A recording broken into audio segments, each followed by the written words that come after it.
സുപ്രഭാതം. ട്രഡീഷണലി കേരളയിലേക്ക് എല്ലാവർക്കും സ്വാഗതം. അപ്പോൾ നമുക്കറിയാലേ, നമ്മുടെ കുലദൈവങ്ങളെല്ലാം നമ്മുടെ വാതിൽപ്പടിയിലാണ് വസിക്കുന്നതെന്നാണ് പറയുന്നത്.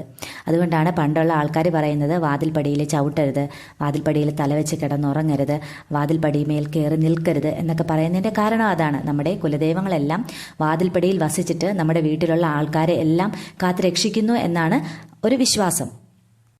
നമ്മൾ പൂജാമുറിയിൽ കുടത്തിൽ വെള്ളം വെച്ചിട്ട് കുലദൈവങ്ങളെ പ്രാർത്ഥിക്കുന്നുണ്ടെങ്കിൽ പോലും, അങ്ങനെ ചെയ്യുന്നവരുണ്ട്, ചെയ്യാത്തവരുണ്ട്. അങ്ങനെ ചെയ്യുന്നുണ്ടെങ്കിൽ പോലും അവർ വാസം ചെയ്യുന്നത്, അവർ കുടികൊള്ളുന്നത് നമ്മുടെ വാതിൽപ്പടിയിൽ നിന്നാണ് വിശ്വസിക്കുന്നത്. അതിനു വേണ്ടിയിട്ട് ആദ്യം നമ്മൾ ചെയ്യേണ്ടത് വാതിൽപ്പടിയും ഡോറും നല്ല വൃത്തിയുള്ള തുണി കൊണ്ട് തുടച്ച് വൃത്തിയാക്കുക എന്നുള്ളതാണ്. മാറാലയും പൊടിയും ഒന്നും പിടിക്കാതെ എപ്പോഴും നല്ല വൃത്തിയായിട്ട് ഐശ്വര്യമായിട്ട് സൂക്ഷിക്കേണ്ട സ്ഥലമാണ് നമ്മുടെ വാതിൽപ്പടിയും വാതിലും. അപ്പോൾ അത് നമ്മൾ പൊടി ഒന്നും തട്ടാതെ എപ്പോഴും നല്ല വൃത്തിയായിട്ട് സൂക്ഷിക്കുക. അതിനുശേഷം വാതിൽപ്പടിയിൽ ഒരു നനഞ്ഞ തുണി കൊണ്ട് തുടയ്ക്കുക. തുടച്ചതിന് ശേഷം നമ്മുടെ അകത്ത് നമ്മൾ കുലദൈവത്തിനായിട്ട് ഒരു കുടം വെച്ചിട്ട് പ്രാർത്ഥിക്കാറുണ്ടല്ലേ. ആ കുടത്തിൽ മഞ്ഞളും ജവാദും പച്ചക്കർപ്പൂരവും കുങ്കുമവും എല്ലാം ഇട്ടിട്ട് നമ്മൾ പ്രാർത്ഥിക്കാറുണ്ട്. അങ്ങനെ പ്രാർത്ഥിക്കുന്നവരാണെങ്കിൽ ആ വെള്ളം നമ്മൾക്ക് വാതിൽപ്പടിയിൽ തളിക്കാവുന്നതാണ്.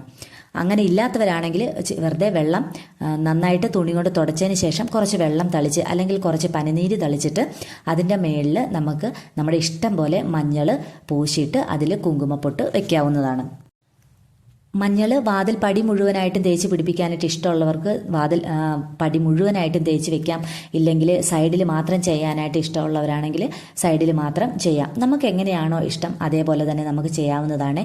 പിന്നെ കുങ്കുമപ്പൊട്ട് വെക്കുമ്പോഴത്തേക്ക് 5 പൊട്ട് വെക്കണം എന്നാണ് പറയുന്നത്.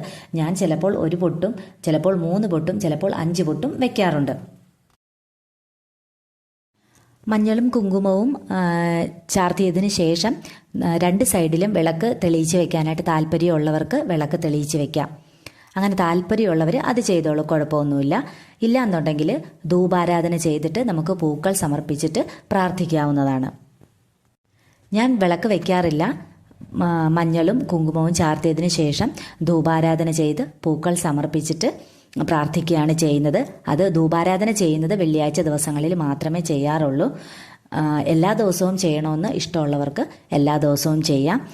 ഇല്ലയെന്നുണ്ടെങ്കിൽ ഇതൊന്നും ചെയ്തില്ലെങ്കിലും കുഴപ്പമില്ല. മഞ്ഞളും കുങ്കുമവും ചാർത്തിയിട്ട് പൂക്കൾ വെച്ച് പ്രാർത്ഥിക്കാനായിട്ടാണ് താല്പര്യമുള്ളവർ പൂക്കളും വെച്ചിട്ട് പ്രാർത്ഥിക്കാവുന്നതാണ്. ഇനി ഇതൊന്നും ചെയ്യാൻ താല്പര്യമില്ല എന്നുണ്ടെങ്കിൽ പടിയൊന്ന് വൃത്തിയായിട്ട് ഭംഗിയായിട്ട് തുടച്ച് സൂക്ഷിച്ചാൽ മാത്രം മതി. പടിയിൽ കയറി നിൽക്കാനോ ചവിട്ടാനോ ഇരിക്കാനോ ഒന്നും പോവാതെ ആ പടി എപ്പോഴും ഭംഗിയായിട്ടൊന്ന് സൂക്ഷിച്ചാൽ മാത്രം മതിയാവും. പിന്നെ അലങ്കാരങ്ങളൊക്കെ നമുക്ക് ഇഷ്ടമുള്ളതുപോലെ ചെയ്യാവുന്നതാണ്. പൂക്കൾ വെച്ചിട്ട് സൈഡിൽ മാത്രമല്ല പടി മുഴുവനായിട്ടും പൂക്കൾ വെച്ചിട്ട് അലങ്കരിക്കാനായിട്ട് ഇഷ്ടമുള്ളവർ, പൂക്കളുള്ളവർ അങ്ങനെയൊക്കെ ചെയ്യുന്നത് നല്ലതായിരിക്കും. പിന്നെ നമ്മുടെ ഈ വാതിൽപ്പടിയുടെ മേളിൽ നെൽക്കതിര് തൂക്കുന്നവരുണ്ട്. അതും നല്ലതാണ്. അതൊരു ഭയങ്കര ഒരു ഐശ്വര്യമായിട്ടുള്ള ഒരു കാര്യമാണ്. പിന്നെ മാവല തോരണങ്ങൾ തൂക്കുന്നവരുണ്ട്, പിന്നെ മാല തൂക്കുന്നവരുണ്ട്. അങ്ങനെയൊക്കെ ചെയ്യുമ്പോഴത്തേക്കും ഒരു പോസിറ്റീവ് എനർജി നമുക്ക് കിട്ടുന്നതാണ്. പിന്നെ കോല ഇടാനായിട്ട് ഇഷ്ടമുള്ളവരാണെങ്കിൽ കോല ഇടാവുന്നതാണ്. അപ്പോൾ നമ്മൾ ചവിട്ടാതെ നോക്കിയാൽ മതി. നമ്മുടെ കാല് പതിയാത്ത ഒരു ഇടം നോക്കിയിട്ട് വീടിൻ്റെ ഫ്രണ്ടിലായിട്ട് നമുക്ക് കോലം ഇടാവുന്നതാണ്. അതൊക്കെ നമുക്ക് ഭയങ്കരമായിട്ട് പോസിറ്റീവ് എനർജി തരുന്ന കാര്യങ്ങളാണ്. പിന്നെ ശ്രദ്ധിക്കേണ്ട ഒരു കാര്യം എന്താണെന്ന് വെച്ച് കഴിഞ്ഞിട്ടുണ്ടെങ്കിൽ പടിപൂജ ചെയ്യുമ്പോഴത്തേക്ക് നമ്മൾ ആദ്യമേ പടിപൂജയാണ് ചെയ്യേണ്ടത്. അത് കഴിഞ്ഞിട്ടാണ് വീടിൻ്റെ ഉള്ളിൽ നമ്മൾ പൂജകൾ എന്തെങ്കിലും ചെയ്യുന്നുണ്ടെങ്കിൽ ചെയ്യേണ്ടതെന്നാണ് പറയുന്നത്. അപ്പോൾ ഇന്നത്തെ ഒരു കുഞ്ഞു വീഡിയോ ആണ്. ഞാൻ എങ്ങനെയാണ് സിമ്പിളായിട്ട് എൻ്റെ വാതിൽപ്പടിയിൽ പൂജ ചെയ്യുന്നതും മഞ്ഞളും കുങ്കുമവും ഒക്കെ പൂശുന്നതും ഒക്കെയാണ് ഞാൻ ചെയ്തിരിക്കുന്നത്. അപ്പോൾ വീഡിയോ ഇഷ്ടപ്പെട്ടിട്ടുണ്ടെങ്കിൽ ലൈക്ക് ചെയ്യാനും നമ്മുടെ ചാനൽ സബ്സ്ക്രൈബ് ചെയ്യാനും മറന്നു പോകരുത്. എല്ലാവർക്കും ശുഭദിനം. നന്ദി.